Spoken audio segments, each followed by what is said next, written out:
I am pleased to say that recent advances in nanotechnology are making the top-down view look more and more plausible, even though it will be at least a decade before the field starts maturing, likely aided by advances in AI. Scientists have already made significant strides in precision control of atoms, and the 2020s will see many more key breakthroughs. Drexler's design for a nanoscale constructor arm still appears to be the most promising. Instead of an awkward and complex grasping claw, it would have a single tip that uses a mechanical and electric function to pick up an atom or small molecule and then release it at a different location. Drexler's 1992 book Nanosystems provides a number of different chemistries that could achieve this. One approach is to move carbon atoms around to build objects out of a nano-sized diamond substance called diamondoid. Diamondoids are tiny cages of carbon atoms, as few as 10, arranged as the most basic types of diamond crystal, with hydrogen atoms bonded to the outside of the cage.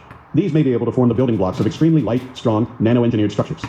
When Drexler explored the ideas of nanotechnology and diamondoid manufacturing in his 1986 book, Engines of Creation, and in Nanosystems, he inspired science fiction author Neil Stephenson to write the Hugo Award-winning 1995 novel, The Diamond Age, imagining a future where diamond-based nanotechnology defines civilization, much like bronze defined the Bronze Age and iron, the Iron Age.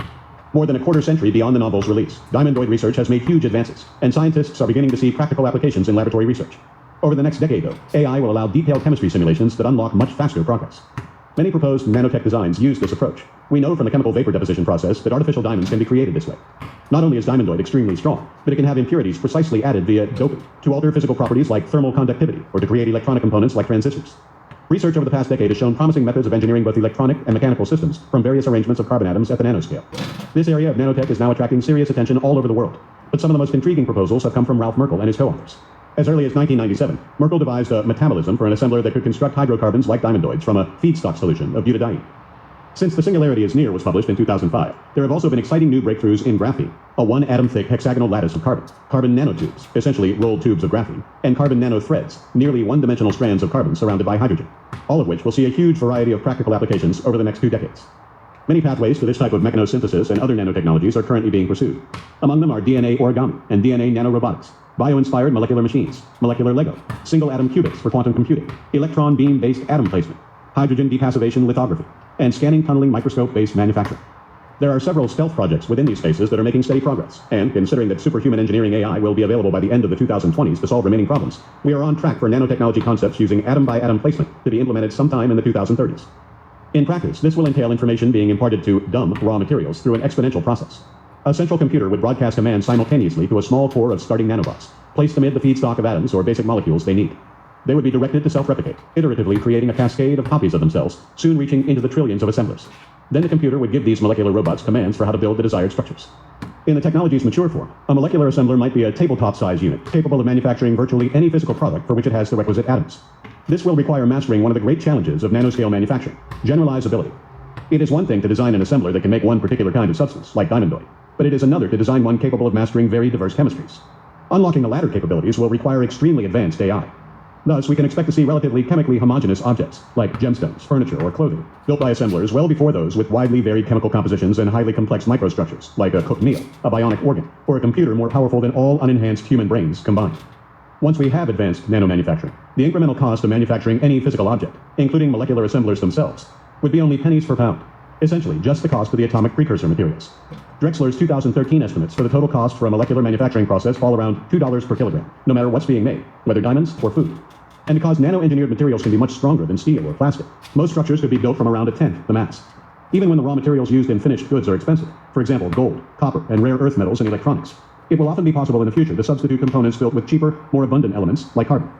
The true value of products then would lie in the information they contain. In essence, all the innovation that has gone into them, from creative ideas to lines of software code that control their manufacture.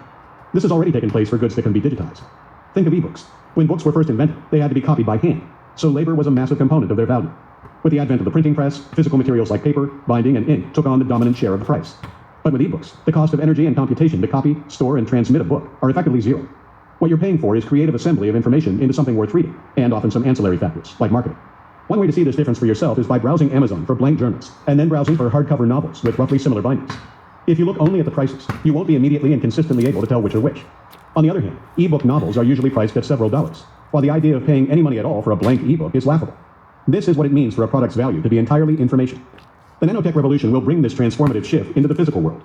In 2023, the value of physical products comes from many sources, especially raw materials, manufacturing labor, factory machine time, energy costs, and transportation. But convergent innovations will be dramatically reducing most of those costs in the coming decades. Raw materials will be cheaper to extract or synthesize with automation. Robotics will replace expensive human labor. High-priced factory machines will themselves become cheaper. Energy prices will fall due to better solar photovoltaics and energy storage, and eventually fusion. And autonomous electric vehicles will drive down transportation costs. As all of these components of value become less expensive, the proportional value of the information contained in products will increase. Indeed, we are already going in that direction, as the information content of most products is rapidly increasing, and will ultimately get very close to 100% of their value. In many cases, this will make products cheap enough that they can be free to consumers. Again, we can look to the digital economy to see how this has already played out. As discussed in Chapter 5, platforms like Google and Facebook spend billions of dollars on their infrastructure, but the average cost per search or per like is so low that it makes more sense to make them totally free for users, with other revenue sources like ads being used to make money. In a similar way, it's possible to imagine a future where people watch political ads or share personal data in order to get free nano-manufactured products. Governments might also offer such products as incentives for volunteer service, continuing education, or maintaining healthy habits. This dramatic reduction of physical scarcity will finally allow us to easily provide for the needs of everyone. Note that this is a prediction about technological capabilities, but culture and politics will play a large role in determining how rapidly the economy changes. It will be a challenge to guarantee that these benefits are shared widely and fairly. That said, I am optimistic. The idea that wealthy elites would simply hoard this new abundance is grounded in a misunderstanding. When goods are truly abundant, hoarding them is pointless. Nobody bottles up air for themselves because it's easy to get and there's enough for everyone. Similarly, when other people use Wikipedia, it doesn't make any of the information less available to you. The next step is simply extending that kind of abundance into the world of material goods. While nanotechnology will allow the alleviation of many kinds of physical scarcity, economic scarcity is also partly driven by culture, especially when it comes to luxury goods. For example, to the naked eye, artificial diamonds are already indistinguishable from natural diamonds, but they sell for about 30 to 40% less. This component of the price has nothing to do with the ornamental beauty of the diamonds, but rather with our cultural conventions that assign more value to diamonds that formed naturally. Likewise, paintings by the old masters aren't really any better at sprucing up a living room than high-quality reproductions.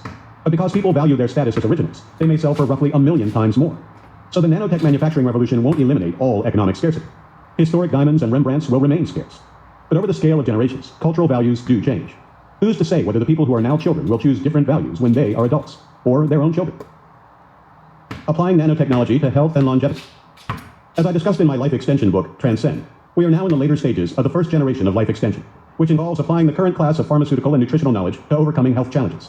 This has been an evolving process that constantly applies new ideas, and it is the basis for the regimen I followed for my own health in recent decades. In the 2020s, we are starting the second phase of life extension, which is the merger of biotechnology with AI. This will involve developing and testing breakthrough treatments in digital biology simulators. Early stages of this have already begun, and with these techniques, we will be able to discover very powerful new therapies in days rather than years. The 2030s will usher in the third phase of life extension, which will be to use nanotechnology to overcome the limitations of our biological organs altogether. As we enter this phase, we'll greatly extend our lives, allowing people to greatly transcend the normal human limit of 120 years. Only one person, Jeanne Calment, a French woman who survived to age 122, is documented to have lived longer than 120 years. So why is this such a hard limit to human longevity? One might guess that the reasons people don't make it past this age are statistical, that elderly people face a certain risk of Alzheimer's, stroke, heart attack, or cancer every year, and that after enough years of being exposed to these risks, everyone eventually dies of something. But that's not what's happening. Actuarial data shows that from age 90 to age 110, a person's chances of dying in the following year increase by about 2 percentage points annually. For example, an American man at age 97 has about a 30% chance of dying before 98, and if he makes it that far, he will have a 32% chance of dying before 99. But from age 110 onward, the risk of death rises by about 3.5 percentage points a year. Doctors have offered an explanation. At around age 110, the bodies of the oldest people start breaking down in ways that are qualitatively different from the aging of younger senior citizens. Supercentenarian, 110 plus aging, is not simply a continuation or worsening of the same kinds of statistical risks of late adulthood. While people at that age also have an annual risk from ordinary diseases, although the worsening of these risks may decelerate in the very old, they additionally face new challenges, like kidney failure and respiratory failure. These often seem to happen spontaneously, not as a result of lifestyle factors or any disease onset. The body apparently just starts breaking down. Over the past decade, scientists and inventors have started giving much more serious attention to finding out why. One of the leading researchers in this field is biogerontologist Aubrey de Grey, founder of the LEV, Longevity Escape Velocity Foundation. As de Grey explains, aging is like the wear on the engine of an automobile. It is damage that accumulates as a result of the system's normal operation. In the human body's case, that damage largely comes from a combination of cellular metabolism, using energy to stay alive, and cellular reproduction, mechanisms for self-replication. Metabolism creates waste in and around cells and damages structures through oxidation, much like the rusting of a car. When we're young, our bodies are able to remove this waste and repair the damage efficiently. But as we get older, most of our cells reproduce over and over, and errors accumulate. Eventually, the damage starts piling up faster than the body can fix it. In a person in their 70s, 80s, or 90s, this damage will likely cause one fatal problem a significant amount of time before it causes several. So if science develops a drug to successfully treat an otherwise fatal cancer in an 80-year-old, that person might expect to live almost another decade before something else kills him. But eventually, everything starts failing at once, and it is no longer effective to treat the symptoms of the damage caused by aging. Instead, longevity researchers argue, the only solution is to cure aging itself. The SENS, Strategies for Engineered Negligible Senescence Research Foundation, has proposed a detailed research agenda for how to do this, even though it will certainly take decades to fully accomplish. In short, we need the ability to repair damage from aging at the level of individual cells and local tissues. There are a number of possibilities being explored for how to achieve this, but I believe the most promising ultimate solution is nanorobots capable of entering the body and carrying out this repair directly. This wouldn't make people immortal. We could still be killed by accidents and mishaps. But the annual risk of death would no longer increase as we got older. So many people could live well past 120 in good health. And we don't need to wait until these technologies are fully mature in order to benefit. If you can live long enough for anti-aging research to start adding at least 1 year to your remaining life expectancy annually, that will buy enough time for nanomedicine to cure any remaining facets of aging. This is longevity escape velocity. This is why there is sound logic behind Aubrey de Grey's sensational declaration that the first person to live to be 1,000 years has likely already been born. If the nanotechnology of 2050 solves enough issues of aging for 100-year-olds to start living to 150, we'll then have until 2100 to solve whatever new problems may crop up at that age. With AI playing a key role in research by then, progress during that time will be exponential. So even though these projections are admittedly startling, and even sound absurd to our intuitive linear thinking, we have solid reasons to see this as a likely future. I've had many conversations over the years about life extension, and the idea often meets resistance. People become upset when they hear of an individual whose life has been cut short by a disease, yet when confronted with the possibility of generally extending all human life, they react negatively. Life is too difficult to contemplate going on indefinitely, is a common response. But people generally do not want to end their lives at any point, unless they are in enormous pain, physically, mentally, or spiritually. And if they were to absorb the ongoing improvements of life in all its dimensions, as elaborated on in Chapter 4, most such afflictions would be alleviated. That is, extending human life would also mean vastly improving it. To imagine how life extension improves quality of life, it's helpful to think back to a century ago. In 1924, life expectancy in the United States averaged about 58.5 years. So babies born that year were statistically expected to die in 1982. But medicine saw so many improvements during that interval that many of these individuals lived into the 2000s or 2010s. Thanks to this life extension, they got to enjoy retirements during an age with cheap air travel, safer cars, cable television, and the internet. For babies born in 2024, the technological advances during the years they get added to their lives will be exponentially faster than those of the previous century. In addition to these enormous material advantages, they will also enjoy richer culture, all the art, music, literature, television, and video games created by humanity during those extra years. Perhaps most importantly, they will get to enjoy more time with family and friends, loving and being loved. All this, in my view, is what gives life its greatest meaning. But how will nanotechnology actually make this possible? As I see it, the long-term goal is medical nanorobots. These will be made from diamondoid parts with onboard sensors, manipulators, computers, communicators, and possibly power supplies. It is intuitive to imagining nanobots as tiny metal robotic submarines, chugging through the bloodstream. But physics at the nanoscale requires a substantially different approach. At this scale, water is a powerful solvent, and oxidant molecules are highly reactive. So strong materials, like diamondoid, will be needed. And whereas macro-scale submarines can smoothly propel themselves through liquids, for nanoscale objects, fluid dynamics are dominated by sticky, frictional forces. Imagine trying to swim through peanut butter. So nanobots will need to harness different principles of propulsion. Likewise, nanobots probably won't be able to store enough onboard energy or computing power to accomplish all their tasks independently. So they will need to be designed to draw energy from their surroundings, and either obey outside control signals or collaborate with one another to do computation. To maintain our bodies and otherwise counteract health problems, we will all need a huge number of nanobots, each about the size of a cell. The best available estimates say that the human body is made of several tens of trillions of biological cells. If we augment our cells with just one nanobot per 100 cells, this would amount to several hundred billion nanobots. It remains to be seen, though, what ratio is optimal. It might turn out, for example, that advanced nanobots could be effective even at a cell-to-nanobot ratio several orders of magnitude greater. One of the main effects of aging is degrading organ performance. So a key role of these nanobots will be to repair and augment them. Other than expanding our neocortex, as discussed in Chapter 2, this will mainly involve helping our non-sensory organs to efficiently place substances into the blood supply, or lymph system, or remove them. For example, the lungs put in oxygen and take out carbon dioxide. The liver and kidneys take out toxins. The entire digestive tract puts nutrients into our blood supply. Various organs, such as the pancreas, produce hormones that control metabolism. Changes in hormone levels can result in diseases, like diabetes. There are already devices that can measure blood insulin levels and transfer insulin into the bloodstream, much like a real pancreas. By monitoring the supply of these vital substances, adjusting their levels as needed, and maintaining organ structures, nanobots can keep a person's body in good health indefinitely. Ultimately, nanobots will be able to replace biological organs altogether, if needed or desired. But nanobots won't be limited to preserving the body's normal function. They could also be used to adjust concentrations of various substances in our blood to levels more optimal than would normally occur in the body. Hormones could be tweaked to give us more energy and focus, or speed up the body's natural healing and repair. If optimizing hormones could make our sleep more efficient, that would in effect be backdoor life extension. If you just go from needing 8 hours of sleep a night to 7 hours, that adds as much waking existence to the average life as 5 more years of lifespan. Eventually, using nanobots for body maintenance and optimization should prevent major diseases from even arising. Of course, there will likely be a period when nanobots are available, but not everyone has used them yet for this purpose. Thus, conditions like cancer will need to be addressed once they have already been diagnosed. Part of why cancer can be so hard to eliminate is because each cancer cell has the ability to self-replicate, so every single cell has to be removed. Although the immune system is often able to control the very earliest phases of cancerous cell division, once a tumor does get established, it can develop resistance to the body's immune cells. At that point, even if a treatment destroys most of the cancer cells, the survivors can start growing new tumors. A subpopulation known as cancer stem cells are especially likely to be these dangerous survivors. Although cancer medicine has made amazing strides over the past decade and will make even greater breakthroughs with the help of AI during this decade, we're still using relatively blunt tools to treat it. Chemotherapy often fails to eradicate cancer entirely and causes serious collateral damage to other non-cancerous cells all over the body. Not only does this result in brutal side effects for many cancer patients, but it weakens the immune system and makes them more vulnerable to other health risks. Even advanced immunotherapies and targeted drugs fall well short of complete effectiveness and precision. By contrast, medical nanorobots will be able to examine each individual cell and determine whether it is cancerous or not, and then destroy all of the malignant ones. Recall the automobile mechanic analogy from the beginning of this chapter. Once nanobots can selectively repair or destroy individual cells, we will fully master our biology, and medicine will become the exact science it has long aspired to be. Achieving this will also entail gaining complete control over our genes. In our natural state, cells reproduce by copying the DNA in each nucleus. If there is a problem with the DNA sequence in a group of cells, there is no way to address it without updating it in every individual cell. This is an advantage in unenhanced biological organisms because random mutations within individual cells are unlikely to cause fatal damage to the whole body. If any mutation in any cell in our bodies were instantly copied to every other cell, we wouldn't be able to survive. But the decentralized robustness of biology is a major challenge to a species like ours that can edit the DNA of individual cells fairly well, but has not yet mastered the nanotechnology needed to edit DNA effectively throughout the whole body. If instead each cell's DNA code were controlled by a central server, as many electronic systems are, then we could change the DNA code by simply updating it once from that central server. To do this, we would augment each cell's nucleus with a nano-engineered counterpart, a system that would receive the DNA code from the central server and then produce a sequence of amino acids from this code. I use central server here as a shorthand for a more centralized broadcast architecture.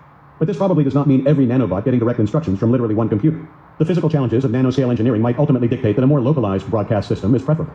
But even if there are hundreds or thousands of microscale, as opposed to nanoscale, control units placed around our bodies, which would be large enough for more complex communications with an overall control computer, this would be orders of magnitude more centralization than the status quo, independent functioning by tens of trillions of cells. The other parts of the protein synthesis system, such as the ribosome, could be augmented in the same fashion. In this way, we could simply turn off activity from malfunctioning DNA, whether it is responsible for cancer or genetic disorders. The nanocomputer maintaining this process would also implement the biological algorithms that govern epigenetics, how genes are expressed and activated. As of the early 2020s, we still have a lot to learn about gene expression, but AI will allow us to simulate it in enough detail by the time nanotechnology is mature that nanobots will be able to precisely regulate it. With this technology, we'll also be able to prevent and reverse the accumulation of DNA transcription errors, which are a major cause of aging.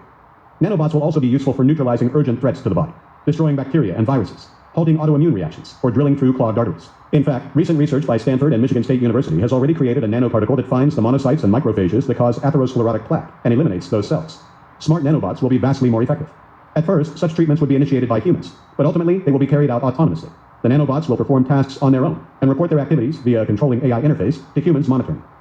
As AI gains greater ability to understand human biology, it will be possible to send nanobots to address problems at the cellular level long before they would be detectable by today's doctors. In many cases, this will allow prevention of conditions that remain unexplained in 2023. Today, for example, about 25% of ischemic strokes are cryptogenic. They have no detectable cause. But we know they must happen for some reason. Nanobots patrolling the bloodstream could detect small plaques or structural defects at risk of creating stroke-causing clots, break up forming clots, or raise the alarm if a stroke is silently unfolding. Just as with hormone optimization, though, nanomaterials will allow us to not just restore normal body function, but augment it beyond what our biology alone makes possible. Biological systems are limited in strength and speed because they must be constructed from protein. Although these proteins are three-dimensional, they have to be folded from a one-dimensional string of amino acids. Engineered nanomaterials wouldn't have this limitation. Nanobots built from diamondoid gears and rotors would be thousands of times faster and stronger than biological materials, and designed from scratch to perform optimally. Thanks to these advantages, even our blood supply may be replaced by nanobots. A design by founding Singularity University nanotechnology co-chair Robert A. Freitas called the Respirocyte is an artificial red blood cell. According to Freitas' calculations, someone with respirocytes in his bloodstream could hold his breath for about 4 hours. In addition to artificial blood cells, we'll eventually be able to engineer artificial lungs to oxygenate them more efficiently than the respiratory system that biology has given us. Ultimately, even hearts made from nanomaterials will make people immune to heart attacks, and make cardiac arrest due to trauma much rarer. Nanobots will also allow people to change their cosmetic appearance as never before. It is already possible for people to freely customize their avatars in digital environments like chat rooms and online role-playing games. People often use this as an outlet for expressing creativity and personality. In addition to personal appearance choices and fashion statements, users may embody virtual characters that are of a different age, gender, or even species from themselves. It remains to be seen how this will carry over to real life when nanotechnology gives people the ability to radically customize their physical bodies. Will it be just as common to make radical cosmetic changes in reality as it currently is in games? Or will psychological and cultural forces make people more conservative about these choices? Yet the most important role of nanotech in our bodies will be augmenting the brain, which will eventually become more than 99.9% non-biological. There are two distinct pathways by which this will happen. One is the gradual introduction of nanobots to the brain tissue itself. These may be used to repair damage or replace neurons that have stopped working. The other is connecting the brain to computers, which will both provide the ability to control machines directly with our thoughts and allow us to integrate digital layers of neocortex in the cloud. As described in more detail in Chapter 2, this will go far beyond just better memory or faster thinking. A deeper virtual neocortex will give us the ability to think thoughts more complex and abstract than we can currently comprehend. As a dimly suggestive example, imagine being able to clearly and intuitively visualize and reason about 10-dimensional shapes. That sort of facility will be possible across many domains of cognition. For comparison, the cerebral cortex, which is mainly made up of the neocortex, has an average of 16 billion neurons in a volume of roughly half a liter. Ralph Merkel's design for a nanoscale mechanical computing system, described earlier in this chapter, could theoretically pack more than 80 quintillion logic gates into the same amount of space. And the speed advantage would be enormous. The electrochemical switching speed of mammalian neuron firing probably averages within an order of magnitude of once per second, as compared with likely around 100 million to 1 billion cycles per second for nano-engineered computation. Even if only a minuscule fraction of these values are achievable in practice, it is clear that such technology will allow the digital parts of our brain, stored on non-biological computing substrates, to vastly outnumber and outperform the biological ones. Recall my estimate that the computation inside the human brain, at the level of neurons, is on the order of 10 to the 14th per second. As of 2023, $1,000 of computing power could perform up to 130 trillion computations per second. Based on the 2000 to 2023 trend, by 2053, about $1,000 of computing power in 2023 dollars will be enough to perform around 7 million times as many computations per second as the unenhanced human brain. If it turns out, as I suspect, that only a fraction of the brain's neurons are necessary to digitize the conscious mind, e.g. if we don't have to simulate the actions of many cells that govern the body's other organs, this point could be reached several years sooner. And even if it turns out that digitizing our conscious minds requires simulating every protein in every neuron, which I think is unlikely, it might take a few more decades to reach that level of affordability. But it's still something that would happen within the lifetimes of many people living today. In other words, because this future depends on fundamental exponential trends, even if we greatly change our assumptions about how easy it will be to affordably digitize ourselves, that won't dramatically change the date by which this milestone will be reached. In the 2040s and 2050s, we will rebuild our bodies and brains to go vastly beyond what our biology is capable of, including their backup and survival. As nanotechnology takes off, we will be able to produce an optimized body at will. We'll be able to run much faster and longer, swim and breathe under the ocean like fish, and even give ourselves working wings if we want them. We will think millions of times faster. But most importantly, we will not be dependent on the survival of any of our bodies for ourselves to survive. Chapter 7. Peril. Environmentalists must now grapple squarely with the idea of a world that has enough wealth and enough technological capability, and should not pursue more. Bill McKibben, environmentalist and author on global warming. I just think that their flight from and hatred of technology is self-defeating. The Buddha, the Godhead, resides quite as comfortably in the circuits of a digital computer or the gears of a cycle transmission as he does at the top of a mountain or in the petals of a flower. To think otherwise is to demean the Buddha, which is to demean oneself. Robert M. Percy, Zen and the Art of Motorcycle Maintenance. Promise and Peril. So far, this book has explored the many ways that the final years until the singularity will bring rapidly increasing human prosperity. But just as this progress will improve billions of lives, it will also heighten peril for our species. New destabilizing nuclear weapons, breakthroughs in synthetic biology, and emerging nanotechnologies will all introduce threats we must deal with. And as AI itself reaches and surpasses human capabilities, it will need to be carefully aligned with beneficial purposes, and specifically designed to avert accidents and thwart misuse. There is good reason to believe that our civilization will overcome these perils, not because the threats aren't real, but precisely because the stakes are so high. Not only does peril bring out the best of human ingenuity, but the same technological fields that give rise to danger are also creating powerful new tools to protect against it. Nuclear weapons. The very first time that humanity created a technology that could wipe out civilization was at the birth of my generation. I remember how in primary school we had to go under our desks for civil defense drills and hold our arms behind our heads to protect ourselves from a thermonuclear blast. We made it through intact, so this safety measure must have worked. Humanity currently has roughly 12,700 nuclear warheads, around 9,440 of which are active and could be used in a nuclear war. The United States and Russia each maintain around 1,000 large warheads that could be launched with less than a half hour's notice. A major nuclear exchange could quickly kill several hundred million people from the weapon's direct effects, but this does not include secondary effects that could kill billions. Because the world's human population is so spread out, even an all-out nuclear exchange couldn't kill everyone via the initial warhead explosions. But nuclear fallout could spread radioactive material over large areas of the globe, and the fires from burning cities would throw gigantic amounts of soot into the atmosphere, causing severe global cooling and mass starvation. Combined with catastrophic disruption to technologies like medicine and sanitation, this would extend the death toll greatly beyond the initial casualties. Future nuclear arsenals might include warheads salted with cobalt or other elements that could horribly worsen the lingering radioactivity. In 2008, Anders Sandberg and Nick Bostrom surveyed experts at the Global Catastrophic Risks Conference of Oxford University's Future of Humanity Institute. The experts' median responses estimated a 30% chance of at least 1 million dead in nuclear wars before the year 2100, a 10% chance of at least 1 billion dead, and a 1% chance of total extinction. As of 2023, there are 5 nations known to have a full triad of nuclear weapons: intercontinental ballistic missiles, air delivery bombs, and submarine-launched ballistic missiles. The United States, 5,244 warheads; Russia, 5,889; China, 410; Pakistan, 170; and India, 164. 3 other nations are known to have a more limited form of delivery system: France, 290; the United Kingdom, 225; and North Korea, around 30. Israel has not officially acknowledged having nuclear weapons, but is widely believed to have a full triad of around 90 warheads. The global community has negotiated a number of international treaties that have successfully reduced the total number of active warheads to fewer than 9,500 from a peak of 64,449 in 1986, halted environmentally harmful above-ground testing, and kept outer space nuclear-free. But the current number of active weapons is still sufficient to end our civilization. And even if the annual risk of nuclear war is low, the cumulative risks over decades or a century become extremely serious. As long as high-alert arsenals are maintained in their present form, it is likely only a matter of time before these weapons are used somewhere in the world, whether deliberately, by a government, terrorists, or rogue military officers, or by accident. Mutually assured destruction, MAD, the most well-known strategy for reducing nuclear risk, was used by both the United States and the Soviet Union for most of the Cold War. It entails sending potential enemies a credible message that if they use nuclear weapons, they will be met with an overwhelming retaliatory response in kind. This approach is based on game theory. If a country realizes that using even one nuclear weapon will cause its opponent to launch a full-scale retaliation, there is no incentive to use those weapons, because doing so would be suicidal. For MAD to work, each side must have the ability to use its nukes against the other without being stopped by defensive countermeasures. The reason for this is that if one nation can stop incoming nuclear warheads, it is no longer suicidal to use its own offensively, though some theorists have proposed that the fallout would still ruin the attacking country, leading to the acronym SAD, self-assured destruction. Partly because of the risks of disrupting the stable MAD equilibrium, the world's militaries have put fairly limited effort into developing missile defense systems, and as of 2023, no nation has defenses strong enough to be able to confidently weather a large-scale nuclear attack. But in recent years, new delivery technologies have started to upset the balance of power. Russia is working to build underwater drones to carry nuclear weapons, as well as nuclear-powered cruise missiles designed to loiter for an extended period just outside a target country and strike from unpredictable angles. Russia, China, and the United States are all racing to develop hypersonic vehicles capable of evasive maneuvers to thwart defenses as they deliver their warheads. Because these systems are so new, they increase the risk of miscalculation if rival militaries draw different conclusions about their potential effectiveness. Even with such a compelling deterrent as MAD, the potential remains for catastrophe resulting from miscalculation or misunderstanding. We have grown so accustomed to this situation, however, that it is barely discussed. Still, there is reason for measured optimism about the trajectory of nuclear risk. MAD has been successful for more than 70 years, and nuclear states' arsenals continue to shrink. The risk of nuclear terrorism or a dirty bomb remains a major concern, but advances in AI are leading to more effective tools for detecting and countering such threats. And while AI cannot eliminate the risk of nuclear war, smarter command and control systems can significantly reduce the risk of sensor malfunctions causing inadvertent use of these terrible weapons. Biotechnology. We now have another technology that can threaten all of humanity. Consider that there are many naturally occurring pathogens that can make us sick, but that most people survive. Conversely, there are a small number that are more likely to cause death, but that do not spread very easily. Malevolent plagues like the Black Death arose from a combination of fast spread and severe mortality, killing about 1/3 of Europe's population, and reducing the world population from around 450 million to about 350 million by the end of the 14th century. Yet thanks in part to variations in DNA, some people's immune systems were better at fighting the plague. One benefit of sexual reproduction is that each of us has a different genetic makeup. But advances in genetic engineering, which can edit viruses by manipulating their genes, could allow the creation, either intentionally or accidentally, of a supervirus that would have both extreme lethality and high transmissibility. Perhaps it would even be a stealth infection that people would catch and spread long before they realized they had contracted it.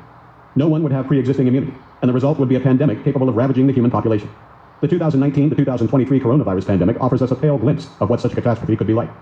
The specter of this possibility was the impetus for the original Asilomar Conference on Recombinant DNA in 1975, 15 years before the Human Genome Project was initiated. It drew up a set of standards to prevent accidental problems and to guard against intentional ones. These Asilomar guidelines have been continually updated, and some of their principles are now baked into legal regulations governing the biotechnology industry. There have also been efforts to create a rapid response system to counteract a suddenly emerging biological virus, whether released accidentally or intentionally. Before COVID-19, perhaps the most notable effort to improve epidemic reaction times was the U.S. government's June 2015 establishment of the Global Rapid Response Team at the Centers for Disease Control. The GRRT, as it is known, was formed in response to the 2014 to 2016 Ebola virus outbreak in West Africa. The team is able to rapidly deploy anywhere in the world and provide high-level expertise to assist local authorities in the identification, containment, and treatment of threatening disease outbreaks. As for deliberately released viruses, the overall federal bioterrorism defense efforts of the United States are coordinated through the National Interagency Confederation for Biological Research, NICBR. One of the most important institutions in this work is the United States Army Medical Research Institute of Infectious Diseases, USAMRIID. I have worked with them via the Army Science Board to provide advice on developing better capabilities to quickly respond in the event of such an outbreak. When such an outbreak occurs, millions of lives depend on how quickly authorities can analyze the virus and form a strategy for containment and treatment. Fortunately, the speed of virus sequencing is following a long-term trend of acceleration. It took 13 years after its discovery to sequence full-length genome of HIV in 1996, and only 31 days to sequence the SARS virus in 2003, and we can now sequence many biological viruses in a single day. A rapid response system would entail capturing a new virus, sequencing it in about a day, and then quickly designing medical countermeasures. One strategy for treatment is to use RNA interference, which consists of small pieces of RNA that can destroy the messenger RNA expressing a gene, based on the observation that viruses are analogous to disease-causing genes. Another approach is an antigen-based vaccine that targets distinctive protein structures on the surface of a virus. As discussed in the previous chapter, AI-augmented drug discovery can already enable potential vaccines or therapies for a newly emerging viral outbreak to be identified in a matter of days or weeks, hastening the start of the much longer process of clinical trials. Later in the 2020s, though, we will have the technology to accelerate an increasing proportion of the clinical trial pipeline via simulated biology. In May 2020, I wrote an article for Wired arguing that we should leverage artificial intelligence in order to create vaccines, for example, against the SARS-CoV-2 virus that causes COVID-19. As it turned out, that is exactly how successful vaccines like Moderna's were created in record time. The company used a wide range of advanced AI tools to design and optimize mRNA sequences, as well as to speed up the manufacturing and testing process. Thus, within 65 days of receiving the virus's genetic sequence, Moderna dosed the first human subject with its vaccine, and received FDA emergency authorization just 277 days after that. This is stunning progress, considering that before COVID-19, the fastest anyone had ever created a vaccine was about 4 years. As this book is being written, there is an ongoing scientific investigation into the possibility that the COVID-19 virus might have been accidentally released after genetic engineering research in a lab. Because there has been a great deal of misinformation surrounding lab leak theories, it is important to base our inferences on high-quality scientific sources. Yet the possibility itself underscores a real danger. It could have been far worse. The virus could have been extremely transmissible and at the same time very lethal, so it is not likely that it was created with malicious intentions. But because the technology to create something much deadlier than COVID-19 already exists, AI-driven countermeasures will be critical to mitigating the risk to our civilization. Nanotechnology. Most risks in biotechnology have to do with self-replication. A problem with any one cell is unlikely to be a threat. The same is true for nanotechnology. No matter how destructive an individual nanobot might be, it has to be able to self-replicate to create a truly global catastrophe. Nanotechnology will make possible a wide range of offensive weapons, many of which could be extremely destructive. In addition, once nanotechnology is mature, such weapons could be manufactured very cheaply, unlike nuclear arsenals today, which require large amounts of resources to construct. For a rough sense of how much it would cost rogue actors to build nuclear weapons, consider the example of North Korea, a pariah state denied most access to outside assistance. The South Korean government estimates that the North's nuclear weapons program cost between $1.1 billion and $3.2 billion in 2016, the year it successfully developed nuclear-armed missiles. By contrast, biological weapons can be very cheap. According to a 1996 NATO report, such weapons could be developed for $100,000, around $190,000 in 2023 money, by a team of just 5 biologists in the space of a few weeks, without any exotic equipment. When it comes to impact, a 1969 expert panel reported to the United Nations that biological weapons were about 800 times as cost-effective as nuclear weapons at targeting civilians. And biotech advances in the past 5 decades since have almost surely increased that ratio significantly. While we cannot say for certain how much mature nanotechnology will cost in the future, because it will operate on self-replication principles similar to biology, we should regard the costs of biological weapons as a first-order approximation. Since nanotech will be taking advantage of AI-optimized manufacturing processes, the cost could well be even lower. Nano-based weapons could include tiny drones that deliver poisons to targets without being detected, nanobots that enter the body in water or as an aerosol, and tear it apart from within, or systems that selectively target certain groups of people of any description. As nanotechnology pioneer Eric Drexler wrote in 1986, plants with leaves, no more efficient than today's solar cells, could outcompete real plants, crowding the biosphere with an inedible foliage. Tough, omnivorous bacteria could outcompete real bacteria. They could spread like blowing pollen, replicate swiftly, and reduce the biosphere to dust in a matter of days. Dangerous replicators could easily be too tough, small, and rapidly spreading to stop, at least if we made no preparation. We have trouble enough controlling viruses and fruit flies. The most commonly discussed worst-case scenario is the potential creation of gray goo, self-replicating machines that consume carbon-based matter and turn it into more self-replicating machines. Such a process could lead to a runaway chain reaction, potentially converting the entire biomass of the Earth to such machines. Let's consider how long it might take for the Earth's entire biomass to be destroyed. The available biomass has on the order of 10 to the 40th carbon atoms. The carbon atoms within a single replicating nanobot might be on the order of 10 to the 7th. The nanobot, therefore, would need to create 10 to the 33rd copies of itself, not all directly, I should stress, but via iterated replication. The nanobots in each generation might just create 2 copies of themselves, or another small number. The astoundingly large numbers come from this process being repeated again and again with the copies and the copies of the copies. So that's about 110 generations of the nanobots, since 2 to the 110th equals 10 to the 33rd, or 109 if the nanobots in previous generations stay active. Nanotechnology expert Robert Freitas estimates a replication time of about 100 seconds. So under ideal conditions, the gray goo wipeout time for that much carbon would be around 3 hours. However, the actual rate of destruction would be much slower, because the world's biomass is not laid out in a continuous block. The limiting factor would be the actual movement of the front of destruction. Nanobots cannot travel very quickly because of their small size, so it would likely take weeks for such a destructive process to circle the globe. Yet a 2-phase attack could circumvent this restriction. Over some period of time, an insidious process could convert a tiny portion of carbon atoms throughout the world so that 1 out of every 1,000 trillion, 10 to the 15th, becomes part of a sleeping force of gray goo nanobots. These nanobots would not be noticeable, as they would be in such a small concentration. However, because they would be everywhere, they would not have to travel far once the attack started. Then, at some kind of predetermined signal, perhaps relayed from a small number of nanobots self-assembled into antennas long enough to pick up long-range radio waves, the prepositioned nanobots would just reproduce rapidly in place. Each nanobot multiplying itself 1,000 trillion-fold would require 50 binary replications, less than 90 minutes. The movement speed of a destructive wavefront would no longer be a limiting factor. Sometimes this scenario is imagined as the result of malicious action by humans, perhaps as a terrorist weapon intended to destroy life on Earth. Yet this need not happen out of malice. We can imagine cases where nanobots accidentally enter a runaway self-replication process, perhaps due to an error in their programming. For example, if carelessly designed, nanobots intended to consume only a certain type of matter or operate within a limited area could malfunction and cause a global disaster. So instead of trying to add security features to inherently dangerous systems, we must only build nanobots that are naturally fail-safe. One strong protection against unintended replication would be to design any self-replicating nanobots with a broadcast architecture.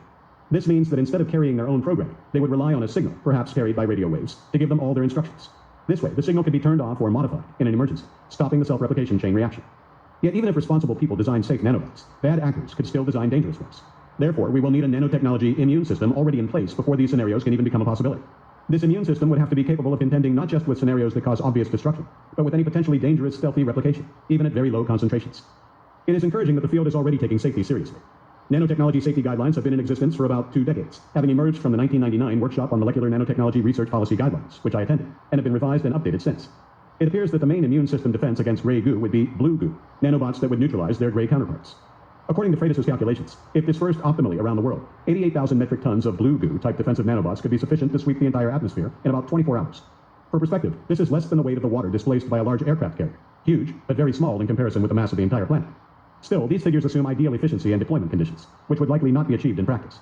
As of 2023, with so much nanotechnology development yet to be done, it is very difficult to judge how much the actual blue goo requirements would differ from this theoretical estimate. One requirement is clear, though. The blue goo would not be created using only abundant natural ingredients, which is what gray goo would be composed of. These nanobots would have to be made of special materials, so that the blue goo could not be converted to gray goo. There are a number of tricky issues to make this method work robustly, as well as theoretical issues to solve to ensure safe, fail-proof blue goo, but I do believe it will prove a workable approach.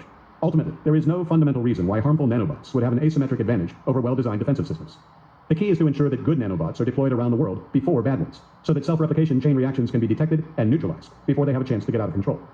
My friend Bill Joy's 2000 essay, Why the Future Doesn't Need Us, has an excellent discussion of nanotechnology risks, including the gray goo scenario. Most nanotechnology experts consider a gray goo catastrophe to be unlikely, and so do I. Yet because it would be an extinction-level event, it is very important to keep these risks in mind as nanotechnology develops in the coming decades. I am hopeful that with proper precautions and AI assistance in designing secure systems, humanity can keep such scenarios in the realm of science fiction. Artificial intelligence. With biotechnology risks, we can still be subject to a pandemic such as COVID-19, which caused nearly 7 million deaths in the world through 2023. But we are quickly developing the means to rapidly sequence a new virus and develop medicines to avert civilization-threatening catastrophe. With nanotechnology, while gray goo isn't yet a threat, we do already have an overall strategy that should provide defense against even the ultimate two-phase attack. But superintelligent AI entails a fundamentally different kind of peril. In fact, the primary peril. If AI is smarter than its human creators, it could potentially find a way around any precautionary measures that have been put in place. There is no general strategy that can definitively overcome that. There are 3 broad categories of peril from superintelligent AI, and with focused research on each, we can at least mitigate the risk. Misuse encompasses cases where AI functions as its human operators intend, but those operators deploy it to deliberately cause harm to others. For example, terrorists might use an AI's biochemistry abilities to design a new virus that causes a deadly pandemic. Next is outer misalignment, which refers to cases where there's a mismatch between the programmer's actual intentions and the goals they teach the AI in hopes of achieving. This is the classic problem depicted in stories about genies. It's hard to specify exactly what you want to someone who takes your commands literally. Imagine programmers intending to cure cancer, so they instruct the AI to design a virus that kills all cells with a certain oncogenic DNA mutation. The AI does this successfully, but the programmers didn't realize that this mutation is also present in many healthy cells, so the virus kills the patients who receive it. Finally, inner misalignment occurs when the methods the AI learns to achieve its goals produce undesirable behavior, at least in some cases. For example, training an AI to identify genetic changes unique to cancerous cells might reveal a spurious pattern that works on the sample data, but not when deployed in the real world. Perhaps cancerous cells in the training data were stored for a longer time prior to analysis than healthy cells, and the AI learns to recognize subtle genetic alterations that result. If the AI designs a cancer-killing virus based on this information, it won't work on live patients. These examples are relatively simple, but as AI models are given increasingly complex tasks, it will become more challenging to detect misalignments. There is a field of technical research that is actively seeking ways to prevent both kinds of AI misalignment. There are many promising theoretical approaches, though much work remains to be done. Imitative generalization involves training AI to imitate how humans draw inferences, so as to make it safer and more reliable when applying its knowledge in unfamiliar situations. AI safety via debate uses competing AIs to point out flaws in each other's ideas, allowing humans to judge issues too complex to properly evaluate unassisted. Iterated amplification involves using weaker AIs to assist humans in creating well-aligned, stronger AIs, and repeating this process to eventually align AIs much stronger than unaided humans could ever align on their own. And so, while the AI alignment problem will be very hard to solve, we will not have to solve it on our own. With the right techniques, we can use AI itself to dramatically augment our own alignment capabilities. This also applies to designing AI that resists misuse. In the biochemistry example described previously, a safely aligned AI would have to recognize the dangerous request and refuse to comply. But we will also need ethical bulwarks against misuse, strong international norms favoring safe and responsible deployment of AI. As AI systems have become dramatically more powerful over the past decade, limiting perils from misuse has taken on greater global priority. Over the past several years, we have seen a concerted effort to create an ethical prescription for artificial intelligence. In 2017, I attended the Asilomar Conference on Beneficial AI, inspired by the biotechnology guidelines established at its counterpart 4 decades earlier. Some useful principles were established there, and I have signed on to them. However, it remains easy to see how entities with ideas that are undemocratic and opposed to free expression could still use advanced AI for their own objectives, even if most of the world follows the Asilomar proposals. Notably, the major military powers have not signed these guidelines, and they have historically been among the most powerful forces in promoting advanced technology. For example, the Internet came from our Defense Advanced Research Projects Agency. Still, the Asilomar AI principles provide a foundation for responsible AI development that has been shaping the field in a positive direction. 6 of the document's 23 principles promote human values, or humanity. For example, Principle 10, Value Alignment, states that highly autonomous AI systems should be designed so that their goals and behaviors can be assured to align with human values throughout their operation. Another document, the Lethal Autonomous Weapons Pledge, promotes the same concept. We, the undersigned, agree that the decision to take a human life should never be delegated to a machine. There is a moral component to this position, that we should not allow machines to make life-taking decisions for which others, or nobody, will be culpable. While such influential figures such as Stephen Hawking, Elon Musk, Martin Rees, and Noam Chomsky have signed the ban on LAWs, top military powers, including the United States, Russia, the United Kingdom, France, and Israel, have rejected it. Even though the U.S. military does not endorse these guidelines, it has its own human directive policy, stating that systems targeting humans must be controlled by humans.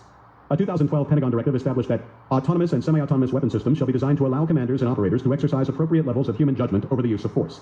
In 2016, U.S. Deputy Secretary of Defense Robert Work stated that the American military will not delegate lethal authority to a machine to make a decision about the use of such force.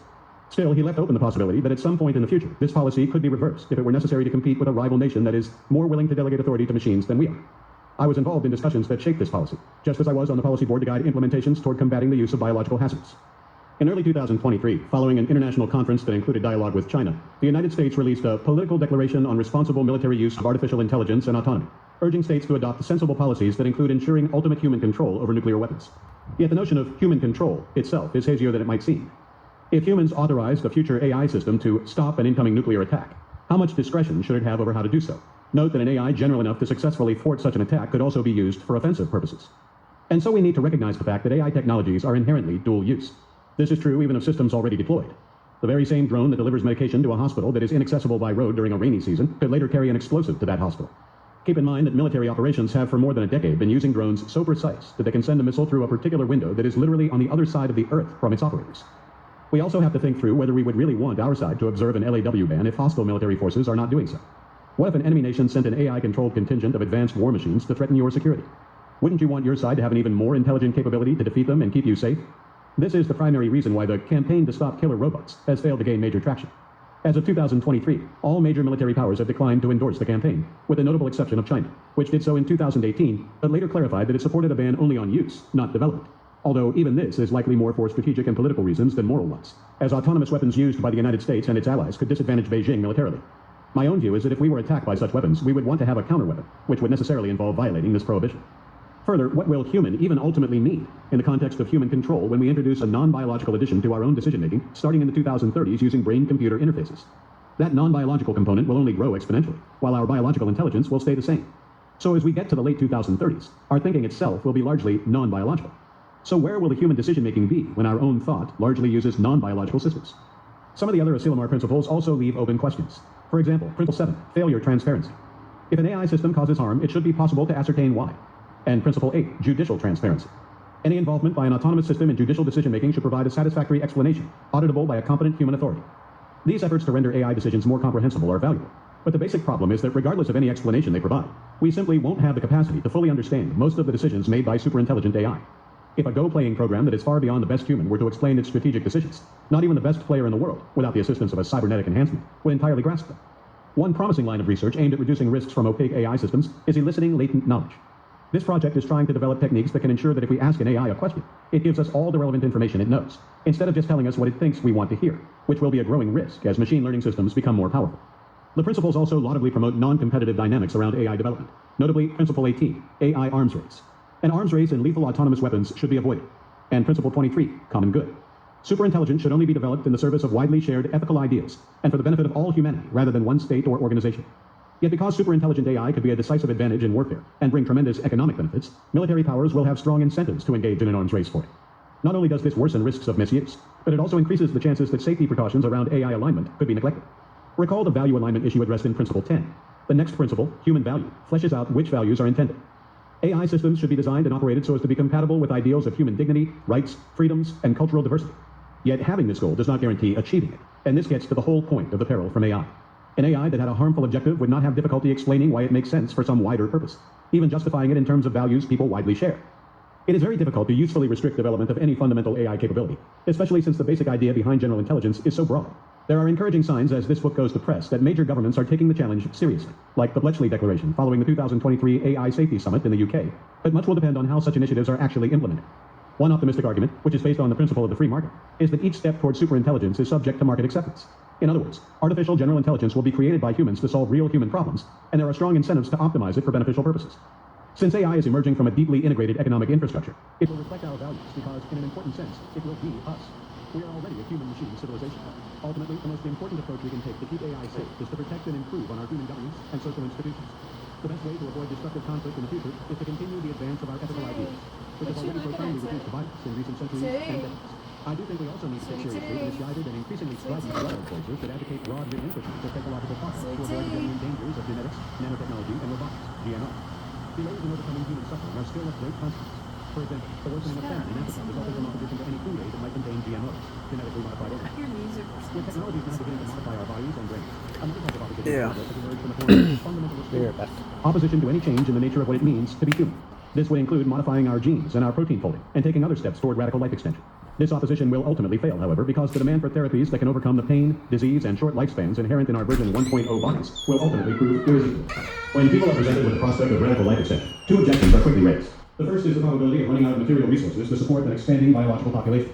We frequently hear that we are running out of energy, clean water, housing, land, and the other resources we need to support the growing population, and that this problem will only be exacerbated when the death rate starts to plummet. But as I articulated in Chapter 4, as we begin to optimize our use of the Earth's resources, we'll find they are thousands of times greater than we require. For example, we have nearly 10,000 times the sunlight we need to theoretically meet all of our current energy needs. The second objection to radical life extension is that we will become profoundly poor, doing the same things over and over again for centuries.